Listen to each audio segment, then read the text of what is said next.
Buenas noches, ministro Federico Sturzenegger. Bienvenido a Economistas. Muchas gracias por estar acá con nosotros. Creo que en su cartera hay una agenda muy nutrida para los argentinos y que nos pueda explicar en lenguaje sencillo las implicancias que tiene para todos nosotros es sumamente importante. Quisiera preguntarle algo medio elemental de entrada. Su ministerio se llama el Ministerio de Desregulación, ¿verdad?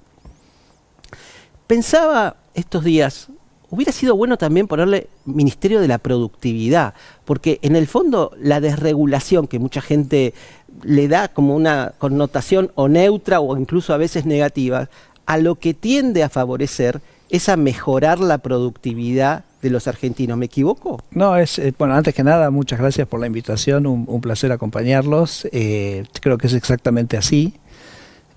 Creo que cuando uno mira lo que nos cuentan los empresarios pequeños, de cualquier empresas grandes, pequeñas, medianas, la verdad que un gran obstáculo para ellos son las trabas que les pone el Estado.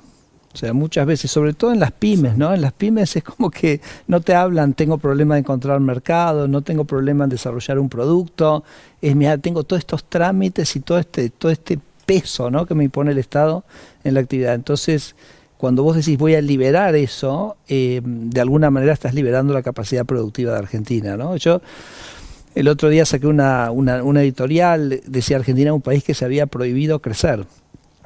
Porque cuando vos te pones a pensar es como que nos habíamos prohibido hacer todo. Doy un ejemplo, la ley de glaciares es una ley que estaba tan mal definida, digamos, en términos de las restricciones que imponía, que prácticamente prohibía la minería en Argentina.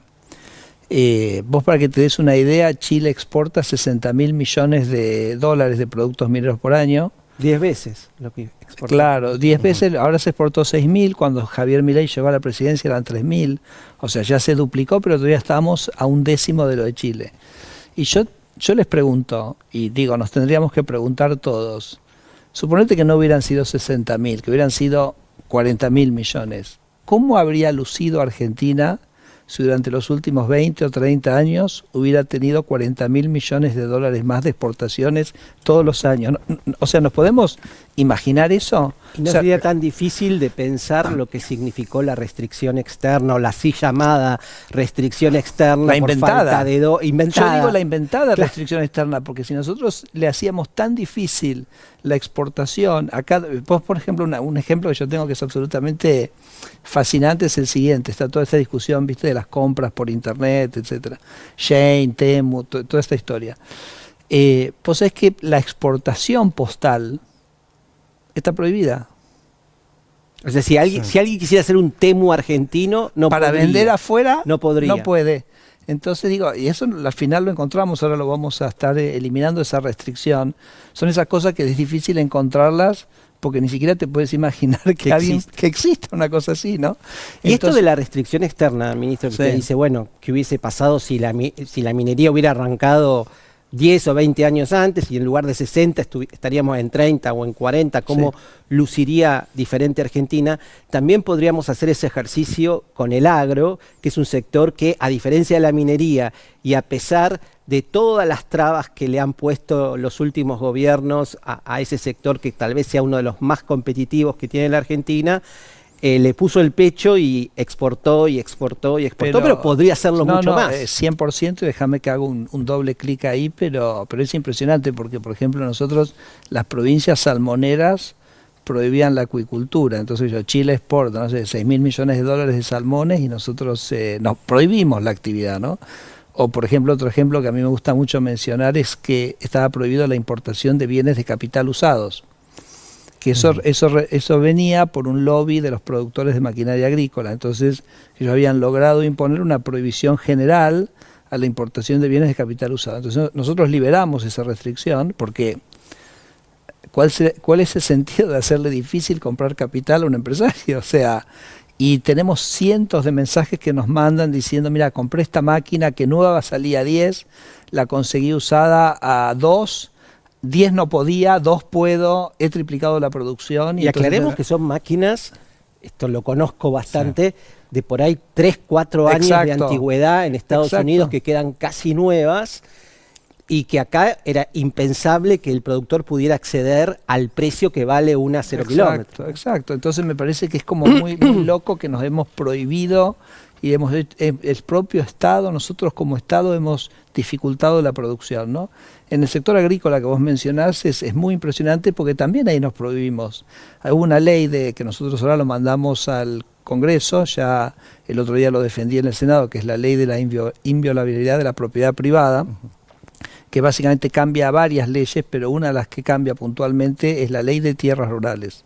O sea, la ley de tierras rurales es una ley del kirchnerismo que prohibía la inversión extranjera en el agro, prohibía la extracción extranjera en la industria forestal, prohibía la inversión extranjera en las economías regionales, y lo que vamos a hacer es vamos a básicamente liberar esa capacidad, liberar esa restricción.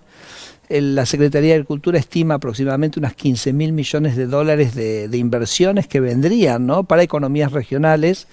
De hecho, tuvimos ya un anticipo la semana pasada en Corrientes, que hubo un anuncio de una planta de celulosa, 2.200 millones de dólares de inversión, 13.000 puestos de trabajo, y para eso necesitas de alguna manera que la propia empresa pueda, porque las empresas de celulosa compran los bosques implantados para manejar la producción de los bosques y a su vez de esa manera procesar la pulpa de papel o la madera, ¿no?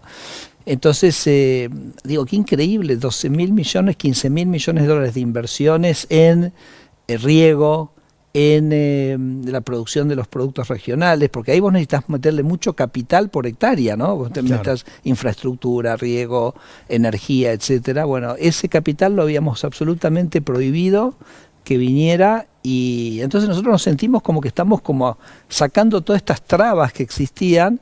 Bueno, y el resultado, mira, el resultado yo creo que está a la vista, más allá que por supuesto es disparidad, no llega exactamente igual a todas las personas, eso también hay que decirlo. Pero Argentina ya no solo lleva 2 años de crecimiento, porque en el primer año, en el 2024, creció 6,6%, en el 2025 3,5%, pero quizás un aspecto que me parece cada vez empieza a lucir más evidente, que este es un proceso de recuperación económica que está liderado por las exportaciones. O sea, cuando uno mira los distintos componentes del producto, el que más está expandiéndose son las exportaciones, que a mí me parece que eso es algo tremendamente alentador, porque los procesos de crecimiento que están liderados por las exportaciones son los que son más sustentables en el largo plazo, ¿no? Los que sostienen que puedes estar 10, 15, 20 años creciendo, porque el mundo es gigantesco, entonces la posibilidad de, digamos, vender tus productos al mundo es ilimitado. No tiene techo. El rol del RIGI, ¿no? Ahí donde las inversiones ya por 80.000 millones de dólares se empalman con los dólares que generan estas mismas inversiones. Entonces permite un flujo constante de dólares a la economía, primero por las inversiones y después por las exportaciones que generan esas mismas inversiones. Sí, yo te diría, a mí una de las cosas más impactantes, que creo que no tenemos plena conciencia de lo que está pasando en la Argentina, porque es como de una dimensión que no habíamos visto antes, lo que está pasando en el sector energético, ¿no? O sea, yo siempre digo lo siguiente: Argentina el año pasado exportó 80.000 millones de dólares. En 3, 4 años solo de energía, o sea, de petróleo y gas, va a estar exportando prácticamente 50.000 millones de dólares. O sea, es de una dimensionalidad, digamos, que no habíamos visto nunca en los últimos 30, 40 años, un cambio en nuestra matriz productiva y nuestra matriz exportadora de ese tamaño.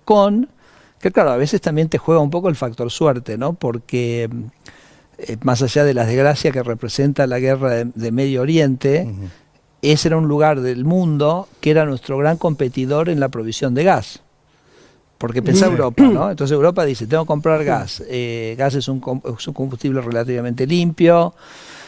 Ellos durante muchísimos años se suplieron con el gas de Rusia. Ese es un proceso que en este momento por la guerra con Ucrania está vedado. Bueno, entonces sus fuentes de aprovisionamiento era el Medio Oriente, particularmente Qatar, ¿no? Que era un lugar confiable, digamos, profesional, etcétera. Pero hoy el gas de Qatar está sujeto a un nivel de incertidumbre que excede, por supuesto, los cataríes. Básicamente tiene que ver con el conflicto regional, y eso hace que el gas argentino adquiera otra importancia, ¿no? Porque además adquiere otra importancia, algo que nosotros por ahí nunca le dimos mucha importancia, que es que nosotros estamos en un continente muy pacífico. Estamos en un continente sin guerras, estamos en un continente que geopolíticamente está alejado de cualquier conflicto, ¿no?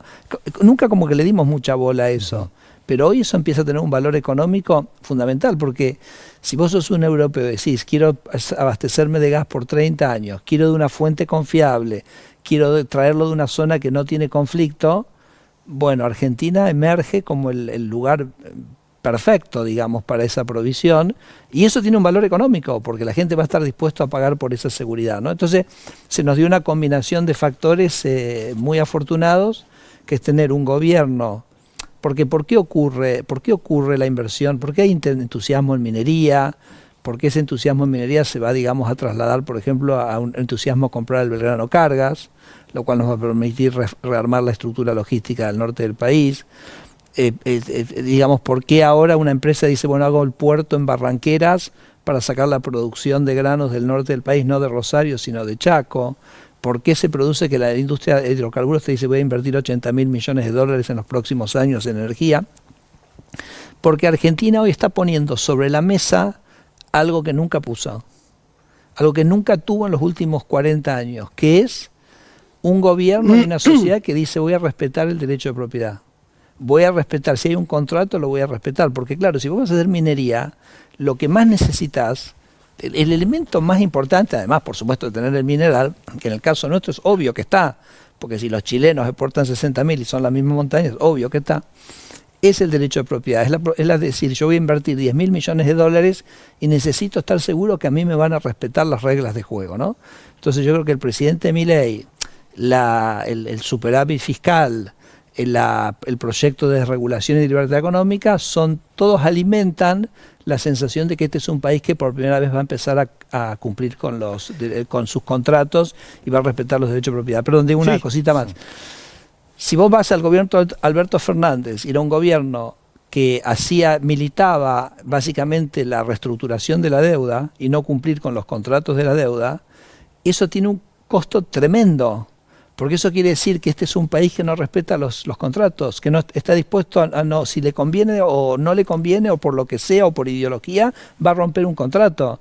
Entonces, si vos tenés un gobierno que te da esa imagen, no es un lugar donde vos podés invertir en minería, no es un lugar donde vos podés hundir 10.000, 15.000 millones de dólares en un proyecto a 30 años, ni tampoco en energía, ¿no? Entonces, todo ese, me parece que es ese insumo, el de una sociedad donde vos puedas confiar que venís a invertir y se te van a respetar las reglas de juego, es lo novedoso.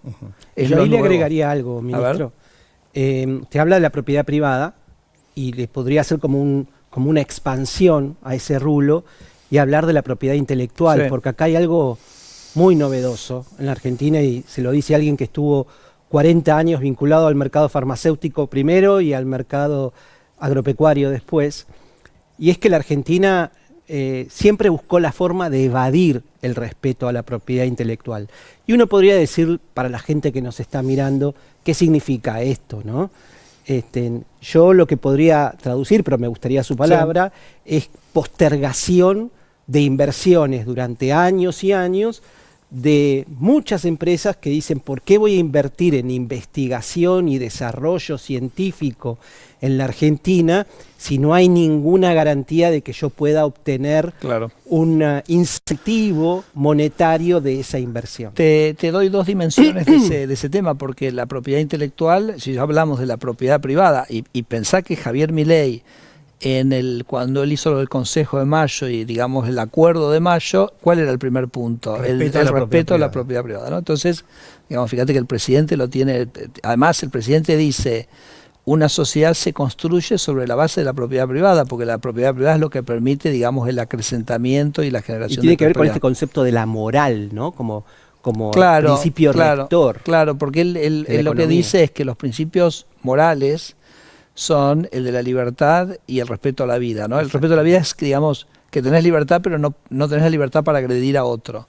Y tanto, digamos, la libertad y la no agresión son los pilares del derecho de propiedad. Exacto. ¿No? Entonces yo tengo la libertad para usar mis bienes y nadie puede agredir y nadie puede venir a sacármelos, ¿no? Entonces, por eso él dice que el capitalismo tiene esa base moral. Pero entonces la propiedad privada es parte de eso. Entonces, déjame darte dos ejemplos que me parecen son interesantes. El primero es Nosotros por ejemplo, en el uso de nuestras semillas en el agro, digo, porque hace esa relación, además eso es de donde venís vos, ¿no? Recordemos que en la Argentina se siembran casi 20 millones de hectáreas de soja y casi 6 o 7 millones de hectáreas de trigo, y que en su mayor parte, digamos, eso involucra una investigación genética, en algunos casos biotecnológica, que no se remunera en la Argentina, a diferencia de Brasil o Estados Unidos. Sí, de casi todos los países del mundo, ¿no? Pero te lo voy a dar con un ejemplo que me parece que por ahí te permite ilustrar de qué estamos hablando. En el caso del algodón, ¿ok? Que es, bueno, sabemos, Chaco, Argentina produce algodón, es muy interesante, pero el rendimiento es ponerle 600 kilos por hectárea de algodón. Cruzás la frontera a Brasil en una zona que es bastante parecida y el rendimiento del algodón es 1.400 kilos por hectárea. ¿Y eso cómo se llama? Pucha, ¿cómo puede ser que 600 acá y 1.400? ¿Cuál es la diferencia? La diferencia son los agricultores, no, para nada. Los nuestros son igual de buenos o mejores que los de allá, ¿no? Las condiciones geológicas, geográficas, parecidas. Probablemente sean mejores las nuestras que las de Brasil. El tema es que los brasileños usan una semilla que ha sido desarrollada a través de la investigación y desarrollo que permite generar mayor rendimiento. Esa semilla, ¿por qué no viene acá? Porque, como vos decías, no hay respeto al derecho de propiedad intelectual, o sea, no tenés manera vos de apropiarte el valor de esa investigación. Entonces yo creo que ese es un tema que Argentina tiene que resolver. Nosotros... ¿En qué proceso estamos? Estamos en un proceso, ya te diría, casi final. ¿Nos puede adelantar algo? Sí, me parece que nosotros lo que vamos a hacer es transferir, digamos, el control al sector privado, que es el que tiene capacidad, porque el sector público no tiene ninguna capacidad para hacer una auditoría de esto, de quién usa, quién no usa. Pero también me parece que tenemos que encontrar un balance bastante interesante, en el sentido que, o por lo menos a nosotros nos gusta pensarlo. También lo hicimos así cuando hicimos el cambio en la propiedad intelectual de medicamentos, que es hacia adelante. Entonces, mira, vos si querés seguir usando lo que usás ahora, no pagás. Hace tranquilo. O sea, todo lo que está ahora, digamos, es como que está, ¿ok? Ahora, si alguien quiere traer una semilla que en vez de producir 600, produce 1.400 y al productor le conviene hacer eso y decide voluntariamente hacerlo, pagás. Entonces que haya un esquema de control de eso, para que esa propiedad intelectual se pueda, digamos, remunerar. Repito, ¿no querés eso? Perfecto, no hay problema. Seguís usando lo anterior. Entonces, me parece que ese es un balance bastante interesante. Sin cambio de ley, ¿eso es factible? Sí, es totalmente, porque la ley en realidad ya, digamos, obliga a la remuneración. O sea, el motivo por el cual la ley nunca se había aplicado es porque no había manera de fiscalizar, el gobierno no tenía manera de fiscalizar, y como vos sabés, hoy ha cambiado muchísimo la capacidad de fiscalizar, porque hoy, básicamente, para saber si vos estás usando una semilla o no, vos sacás una muestra del camión, lo ponés, a ver, digo, estoy exagerando, pero es casi como que lo ponés sobre el celular, saca una foto, y hoy con inteligencia artificial se determina qué semilla es, ¿no? Entonces ha cambiado mucho la tecnología de fiscalización, pero me parece que nos gustaría trabajar con esta idea de decir, todo lo que está ahora queda igual, pero para futuro generemos el marco de propiedad intelectual para que eso que es novedoso, que es nuevo, que nos permita subir la producción pueda estar. Y eso nosotros estamos estimando que le aportaría también a las exportaciones argentinas unos 4.000, 5.000 millones de dólares, ¿no? Porque... Y traería inversiones. Y traería inversiones, etcétera. Esa es una dimensión que me parece interesante, la propiedad intelectual. Y la otra que me parece también interesante es una discusión que se ha dado estas últimas semanas sobre el PCT, que por ahí la gente dice qué es eso, ¿no? Y que además, he leído chats que si uno los imprimiera llevarían varios kilómetros. Sí, no, igual me parece como que se planteó mal, porque se plantea como un tema que tiene que ver con los medicamentos, y para mí excede totalmente. Casi te diría que los medicamentos es casi un pie de página en esa discusión, y déjame explicarlo, porque me parece, te agradezco que me des la oportunidad y el espacio para explicar eso. El PCT básicamente no es un sistema de aprobación de patentes, sino es un sistema para vos presentar una patente. Entonces vos, cuando presentás una patente, si sos un país PCT, básicamente cuando vos presentás es como que presentaste en todos los países. Ministro, aclarémosle a la gente, ¿cuántos países hay que adhirieron a este tratado de respeto de la propiedad intelectual y cuántos que no? Mira, es más fácil decirme cuántos no. por eso se lo pregunto. Somos Argentina, creo que es Paraguay, Venezuela, Etiopía, Sudán y es decir, Afganistán. estamos en el club de los perdedores. O sea, no estoy diciendo de algo que o sea, Brasil está, Chile está, Uruguay está, Colombia está, México es está. Es importante aclararlo, ¿no? Es muy importante. Entonces, digamos, es como lo que es todo el mundo. Pero ahora lo voy a explicar por qué están. Porque vamos a ponernos en la figura de un investigador del CONICET. Entonces, el investigador del CONICET tiene una invención. Ojo, la invención del investigador del CONICET es del CONICET. Así como la invención de un médico en un laboratorio es del laboratorio, ¿ok? Entonces, la propiedad intelectual es del CONICET. Pero si vos patentaras, tanto el CONICET como ese investigador patentara en Argentina, no tendría ningún sentido esa patente, porque esa patente no te da, como Argentina no es PCT, no te da ninguna protección en ningún lugar del mundo. Sería casi una locura hacerlo, porque vos patentarías acá, darías la información, que todo el mundo la podría ver, sin tener la protección, o sea, dar la información sin la protección, que es lo que la patente busca. Entonces, ¿qué hace el investigador del CONICET? Se va a Brasil y lo patenta en Brasil, o se va a Chile, lo patenta en Chile, o se va a Estados Unidos y lo patenta en Delaware. Entonces, es increíble. Sí, es increíble. Entonces, ¿qué pasa? Cuando vos vas a Brasil, el Brazuca te cobra una comisión. 10, 15% vos perdés de tu invención por eso. El CONICET, a su vez, no tiene ningún control de las patentes, porque como no hay la posibilidad de ordenar el proceso de patentamiento directamente con el INPI, que además tenemos una oficina del INPI, que es fabuloso, Carlos Gallo, que es el director, es un capo total. Entonces, claro, me dice la gente, yo le digo al CONICET, ¿vos cuánto tenés de ingresos por las invenciones que han hecho tus investigadores en los últimos 30 años? Porque es una pregunta válida, ¿correcto? Claro. Entonces tenemos un montón, claro. Hemos puesto un montón de recursos, tenemos un montón de científicos, bueno, hay muchos en ciencias sociales, pero hay muchos en las ciencias duras que inventan cosas, que hacen cosas interesantes, y entonces me dice, prácticamente no tenemos nada. Claro, porque no tenemos ninguna capacidad de controlar el proceso de invención y de propiedad intelectual porque no somos parte de PCT, ¿no? Entonces, me parece que toda esta discusión del PCT se ha planteado mucho en términos del tema de un común conflicto de los laboratorios, etcétera, pero me parece que excede extraordinariamente eso, sino que es el vehículo que tienen los científicos argentinos y además te diría, los industriales argentinos, porque si vos sos una empresa en Rafaela que hace válvulas y diseñaste una válvula nueva, la querés patentar, ¿correcto? Entonces una cosa que tu país te ofrezca, vení a la oficina, listo, venite al INPI, la patentás y la tenés, y tenés protección en el mundo de eso, y otra que vos desde Rafaela te vas a decir, bueno, a ver, tengo que contratar un abogado en Estados Unidos, en Delaware, para patentarme el producto, porque acá no tiene sentido que lo haga. Pero igualmente, Federico, para pensarlo en términos de medicamentos, que es lo que más se acerca a la gente, hay algunos periodistas que han escrito editoriales por estos días diciendo que lo que estaría mal de adherir a este tratado es que entonces los precios de los medicamentos se irían por las nubes. Sí. Lo que yo veo es que sin haber tenido respeto a las patentes, los precios de los medicamentos supuestamente producidos por laboratorios nacionales sin respetar la propiedad intelectual, se posicionan un 5% debajo de los internacionales, es decir, que no hubo ninguna ventaja concreta para la gente. No, es mucho peor que eso, Antonio, porque los medicamentos en Argentina salen en promedio 5 veces lo que valen en España. Además. O sea, no 5% bajo, valen 5 veces lo que vale en España, ni te digo si lo comparamos con India, que están 20 veces más caro que en India, que la mitad del continente asiático se cura con los remedios de India, o sea, India tiene una industria... ¿Por qué nunca pudimos avanzar con importación? Entonces, no, por eso digo, entonces me parece, muchos de los remedios que se venden en Argentina son remedios que no tienen patente, que la patente venció hace décadas.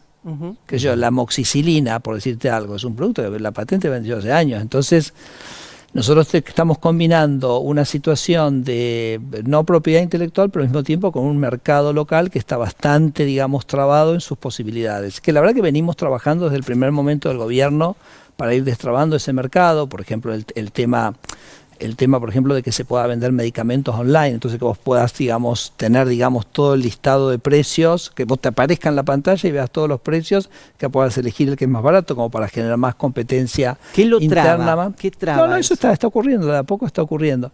Después, otra cosa que para mí es extraordinaria que hemos hecho es explicarle a las provincias que ellos no están sujetos a la regulación del ANMAT, que es el órgano del gobierno nacional que regula los medicamentos. ¿Por qué? Porque la ley de medicamentos le da una potestad al gobierno nacional solo para la gestión o la regulación de lo que es el tránsito interjurisdiccional. O sea, vos traes un remedio para venderlo en toda Argentina, hay como un tránsito interjurisdiccional. Entonces, ahí hay competencia del gobierno nacional. Pero, por ejemplo, un sistema de salud provincial, no hay tránsito interjurisdiccional, porque yo lo traigo. Entonces es competencia totalmente plena y autónoma de las provincias, ¿no? Entonces yo hablo mucho con los gobernadores de que ellos podrían bajar fuertemente el costo de los medicamentos importando. A ver. ¿Y ahí qué pasa? ¿Hay un lobby que no les deja? Ahora te cuento. Importando, que muchas veces lo que va a ocurrir es que al final no va a haber la importación, sino que el local va a bajar, ¿no? Entonces como pasa cuando vos siempre abrís la economía. Entonces la verdad que, bueno, hasta ahora el que ha, digamos, levantado el guante exitosísimamente es Alfredo Cornejo, ¿no? Entonces Alfredo está importando. Alfredo me cuenta, por ejemplo, que él tiene remedios que está importando al 10% del valor que lo obtenía antes acá en el mercado local, ¿no? Entonces, a mí me llama un poco la atención que ninguno de los otros gobernadores se haya tirado así a la pileta. ¿A qué lo adjudicas? Porque, no sé, no quiero especular, pero lo que digo es, lo que sí quiero comentarlo. Quiero que esté claro, ¿no? Quiero que volvamos a insistir sobre este punto. O sea, y lo digo con todas las letras, un gobernador podría bajar el costo de los medicamentos en su sistema de salud provincial a un 20% si hiciera algo que hoy puede hacer, que es básicamente competir, comprar directamente en el exterior. Alfredo Cornejo lo hace además con bastante criterio. Él básicamente está tomando y comprando únicamente medicamentos que están aprobados para la venta en Estados Unidos, porque a veces te dicen, che, si traes de tal lugar, cuál es la calidad del medicamento. Bueno, entonces dicen, no, yo compro medicamentos que están autorizados para su venta en la Unión Europea y en Estados Unidos. No importa, los compra a 1/10 del valor, ¿correcto? Entonces me parece que en el caso nuestro de medicamentos tenemos un mercado que está bastante trabado, estamos trabajando fuertísimo.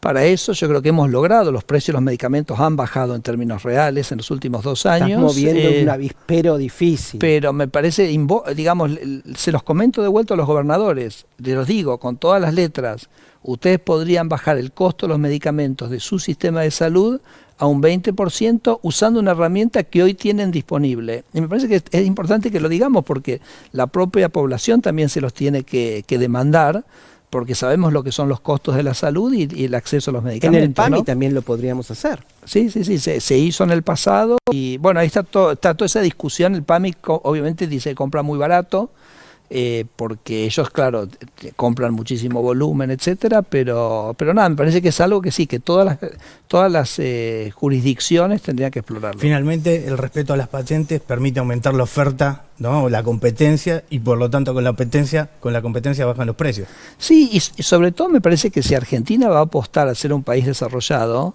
tiene que apostar a ser punta, a ser creador de tecnología. Entonces yo digo, nuestra industria, yo también esto se lo comento a veces a la gente de la Unión Industrial, le digo, para ustedes este es un tema central, porque si Argentina no es miembro del PCT, no respeta los derechos de propiedad intelectual, entonces ¿a qué industria están apostando ustedes? ¿A una industria que innova, que es diferente, que trae nuevos productos, que digamos que no tiene complejo de inferioridad y dice puedo competir en el mundo? Yo creo que nuestros industriales, que además, nuestros industriales tienen un poco esa cosa que tienen los industriales italianos, ¿no? O sea, venimos de esa tradición. O sea, ¿cuál es la industria italiana?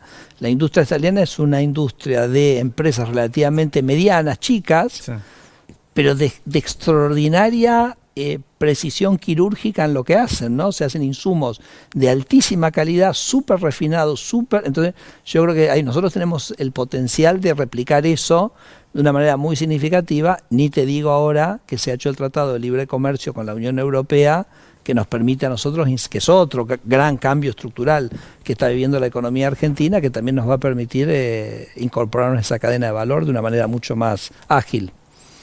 La agenda de la ley de hojarasca, sí, que tiene un nombre así como muy rimbombante, sí, pero muchos no entendemos exactamente qué hay ahí adentro. No, ¿Vos está bien ejemplificar? Sí, te lo ejemplifico, pero no está bien que no se entienda porque en realidad no hay nada muy importante en hojarasca. Hojarasca es más un proceso que se llama de depuración legislativa. O sea, vos no podés tener un sistema jurídico donde no sabes ni qué ley está vigente, qué ley no está vigente, porque más allá que tengas algo que no, alguien piensa que no está en uso, etcétera, después un día viene alguien y te lo opone, ¿no? Entonces, por ejemplo, había una ley, qué sé yo, del vino, entonces, que decía que el vino turista, que vos a los turistas les tenías que vender un vino así, asá, y bueno, estaba ahí, nadie se había olvidado, y un día Moreno la reflotó y dijo, listo, vamos a usar esto, y entonces empezó a poner restricciones a cómo comercializar el vino, etcétera, ¿no? En los restaurantes, bueno, todo un bolón que armó.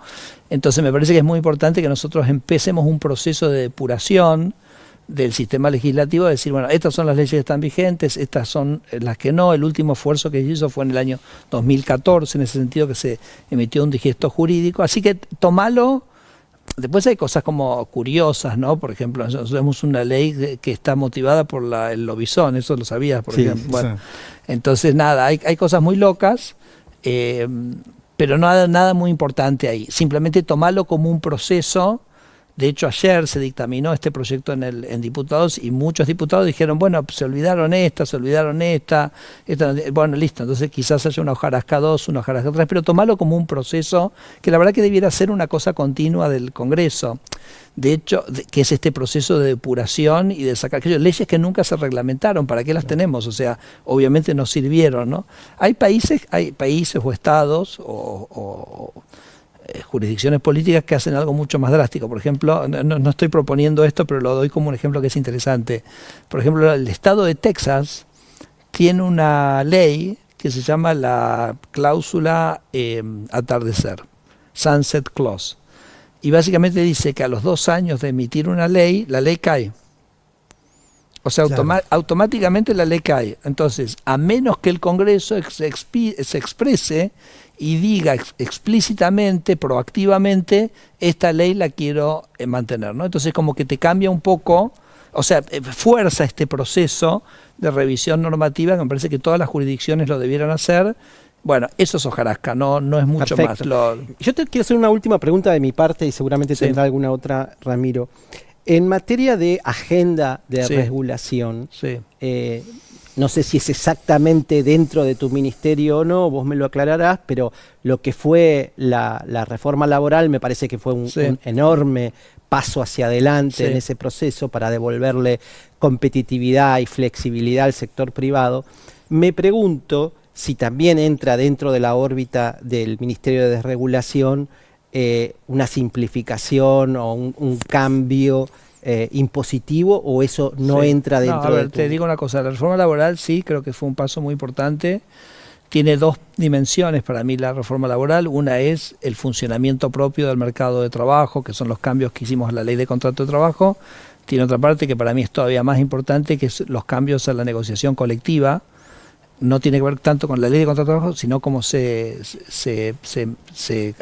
hacen los acuerdos salariales. ¿Por qué? Porque Argentina tiene una cosa que pocos países tienen, que son negociaciones que son de un sindicato nacional, por rubro. Entonces, eso es como complicado, porque quiere decir que vos le imponés el mismo salario, no sé, en Zárate, Campana o en La Cava, a Santiago del Estero o Salta. O realidades muy distintas. Realidades muy distintas. Entonces, fíjate que el otro país que lo tiene, bueno, obviamente tenemos muchos nosotros de ese país, que es Italia. Entonces vos viste que siempre se habla de la Italia del norte y la Italia del sur. Bueno, eso viene por el mercado laboral, porque como que también tienen un único mercado laboral. Entonces fijás el salario en Milán y no sé, por ahí en Calabria o en Sicilia no es el salario que tendrías que haber puesto, ¿no? Entonces nosotros ahí cambiamos el sistema para decir, bueno, si una empresa hace su convenio de empresa con las realidades de su empresa, para hacer que su empresa sea viable, para proteger los puestos de trabajo que se necesiten, porque por ahí te viene un convenio que te hace inviable, entonces eso se va a poder hacer y eso va a tener prelación por encima del convenio. Entonces para mí esa es la parte como más central. ¿Eso va a cambiar todo la semana que viene? Es un proceso. No, es un proceso, pero me parece que nos da esa flexibilidad. Y de hecho yo me acuerdo cuando el presidente Milei le comentó la reforma laboral a los gobernadores, un gobernador que además te digo no tenía nada que ver con nosotros porque está casi en las antípodas ideológicas, dijo, bueno, finalmente alguien pensando con un sentido federal. Me dicen, porque a mí ustedes me critican tengo en mi provincia todos empleados públicos, y cómo no voy a tener empleados públicos si la negociación salarial me hace inviable la actividad privada en mi provincia. Entonces me parece que eso está muy bueno. No, la parte impositiva es 100% de Toto, 100% del Ministerio de Economía. Una cosa que sí me parece que es importante tener presente es que digamos, el presidente nunca va a poner en riesgo el equilibrio fiscal. No, desde ya. Entonces, pero hay un tema de simplificación, sí, no solamente... hay tema de simplificación, sí, reducción. Lo que te iba a decir es que, claro, las reducciones van a tener que ir de la mano de que el crecimiento económico dé espacio para reducción impositivas o la propia motosierra de espacio. Nosotros, no, un poco el plan nuestro, nosotros estamos pensando en un mes un proyecto que más amplio de desregulación, porque acordate que nosotros hicimos desregulaciones muy amplias con el DNU 70 y la ley bases, pero después y después acordate que la ley bases nos dio las facultades delegadas que nos permitió por un año también hacer bastantes cosas. Pero después, si no, como que recién ahora podemos volver al Congreso a plantear cambios normativos, como fue ley de glaciares, que te destraba la minería, la reforma laboral, que me parece que es absolutamente central, y el mes que viene vamos a estar enviando una ley bastante amplia de desregulación. O sea, volvemos, digamos, a hacer como un nuevo paso en el tema de regulación, que bueno, que abarca muchísimas áreas muy diferentes de la economía, pero todo volviendo al comienzo de la conversación: eliminar trabas, eliminar barreras, eliminar dificultades, bajar costos. Porque yo digo una cosa, si me permitís, sí, antes de ir a Ramiro. Los economistas, este programa se llama Economistas, ahí estoy viendo el cartel que dice economista, ¿no? Entonces los economistas, que el tipo de cambio, ¿viste? Están todo el tiempo discutiendo, ¿no? Y después se sorprenden que este es un crecimiento, como decíamos, que está liderado por las exportaciones, o que las exportaciones industriales están creciendo 20-30%, o que las exportaciones de las pymes están creciendo 20-30%. Entonces, yo digo, es imposible pensar Argentina sin pensar todas estas trabas que vos estás sacando, ¿no? Porque si vos a un productor que exportaba y le permitiste ahora comprar una maquinaria, un sexto o un tercio del valor que cobraba antes, y eso es productividad, ¿correcto? O sacás los bitrenes y entonces el costo de logística se lo bajaste 40%, o vamos a hacer una reforma de la ley de cabotaje, que mirá lo que te voy a decir, la ley de cabotaje para el norte del país, Santiago Cero para arriba, es como equivalente a bajar las retenciones 8 puntos, porque bajás el costo. O sea, si vos bajás el costo de transporte, imagínate una maderera en Misiones que tiene que subir su madera en un camión y llevarlo, ponerle a Zárate, sí, ¿ok? Versus, estoy a 1 kilómetro del puerto, cargo lo que son 300, 400 camiones en un barco desde Misiones y lo saco, ¿entendés? Esos son bajas en los costos de 15, 20%, te abre, digamos, te cambia tu competitividad de manera radical, ¿no? Todas esas cosas estaban como prohibidas, complicadas, carísimas, imposibles. Entonces me parece que es imposible. Yo a veces con los economistas amigos con los que hablo, digo, ¿ustedes cómo meten en la ecuación todo eso? Porque si no es como que van a estar siempre como no entendiendo y corriendo atrás respecto a lo que está ocurriendo en la economía. Me llevo de frases que dijiste, ¿no? Y también algunos puntos de cómo es que llegó Argentina a prohibir, por ejemplo, la producción de salmones en el sur, a prohibir la exportación de petróleo en la Patagonia, a prohibir la yerba mate, el aumento de la yerba mate en Misiones, a prohibir y ponerle cupos directamente a todo lo que es la minería para lo que implica el NOA, a prohibir directamente las exportaciones de la agroindustria. ¿Cómo puede ser que Argentina llegó a prohibir el trabajo? ¿Cómo puede ser que llegamos a eso y después sorprendernos que la pobreza llegó al 50%? Claro, o sea, prohibimos el progreso. Digo, lo sorprendente hubiera sido que Argentina está estancada, Argentina tiene un desarrollo de crecimiento pésimo en los últimos 50 años, los últimos 15 años de estancamiento, pero la sorpresa hubiera sido que creciéramos si prohibimos la inversión, prohibimos cualquier cosa que podía generar donde teníamos ventajas competitivas. Y yo creo que eso es por ahí una combinación de muchas cosas, ¿no? O sea, me parece que hubo un elemento de ideología, de conceptualización, por ejemplo, el tema de una mal entendido ambientalismo en el tema de los glaciares, porque nadie va a poner en duda ni a cuidar el medio ambiente, como no ocurre ni en Australia, ni en Canadá, ni en Chile, ni en ningún lado.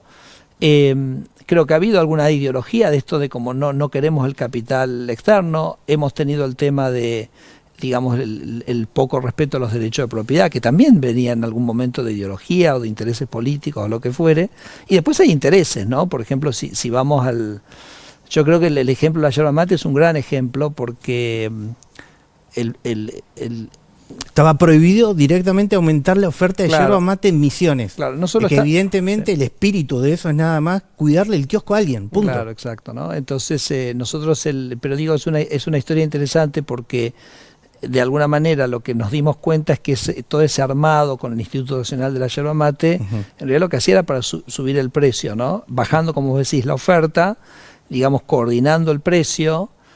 No sabíamos cuánto era, ahora descubrimos que prácticamente duplicaban el precio doméstico, que es un bien que consumen el 96% de las familias argentinas lo consumen, o sea, era una transferencia de millones de personas a un interés o a un grupo, que también pueden ser gente sana y productores, o sea, no digo, pero simplemente había una transferencia que institucionalmente se había arreglado para que le transfirieran, y yo creo que lo que es lindo de esta historia es que cuando eso de alguna manera se cae, esa cortina de esa protección, o eso, como a veces dice Javier, esa intervención autoritaria del Estado que dice te voy a sacar tu plata para dársela a este otro, la industria de la yerba mate empezó a mirar al mundo. Y en el mundo es infinito, y entonces hoy estamos con récord de producción y estamos con récord de exportaciones, y yo creo que en 10 años, cuando miremos, la industria de la yerba mate va a ser varias veces superior a lo que es hoy, porque, a ver, la yerba mate primero que es un producto, a ver, Red Bull es una bebida energizante, ¿correcto? Tiene 2 escuderías en Fórmula 1, o sea que mercado para bebidas energizantes hay. Entonces la yerba mate perfectamente se adecúa a ese producto, perfectamente podría ser. Nosotros podríamos está ser metiéndose en el tema. No sé si sabías que el hijo de Trump sí, vi el otro día, se está metiendo en el tema de la yerba mate. Entonces lo que digo es, no sé, en 10 años por ahí tenemos 2 escuderías. Es tan grande el mercado de la yerba mate en el mundo que tenemos 2 escuderías en Fórmula 1. Digo, estoy fantaseando, pero estoy diciendo, creo que realmente cuando esa industria empezó a mirar hacia afuera y siga mirando hacia afuera, en vez de estar pensando en cómo le saco algo más a los 47 millones de argentinos, va a estar pensando en cómo le vendo más a 7.000 millones de personas en el mundo, ¿no? Y ese creo es el resumen de la discusión que hay que dar bien a la gente para que se comprenda cuál es el techo que tiene la Argentina. Claro, que no tiene techo. No digo, bueno, ponerle 6.000 millones, 8.000 millones de personas versus pensar siempre en los 45 o 47. Y yo entiendo que el crecimiento, que ya, o sea, el crecimiento está, o sea, como dice Toto, no nos podemos pelear con los números, o sea, la economía está creciendo. La gente a veces dice, no me alcanza. Vos me decís que crece la economía, pero yo me siento que estoy más apretado, ¿no? Entonces, y es cierto eso, o sea, los salarios reales no han crecido de la misma manera que está creciendo la economía, pero creo que el punto es Argentina está en un camino de crecimiento que por primera vez en décadas es un proceso de crecimiento sustentable y, como vos dijiste, que no tiene techo. Y con crecimiento y productividad, obviamente que van a crecer los salarios reales. Obviamente. Y no al revés. Y va a ser pronto, porque el proceso de crecimiento, yo creo que Argentina está resolviendo temas muy estructurales, están pasando cosas muy grandes, y eso básicamente va a generar un arrastre muy, muy importante para la economía ya mismo, ¿no? En el mediano y corto plazo. Ministro Sturzenegger, muchas gracias por haber venido a nuestro programa. Si bancás a Javier Milei y las ideas de la libertad, suscríbete, dale like y compartí el video.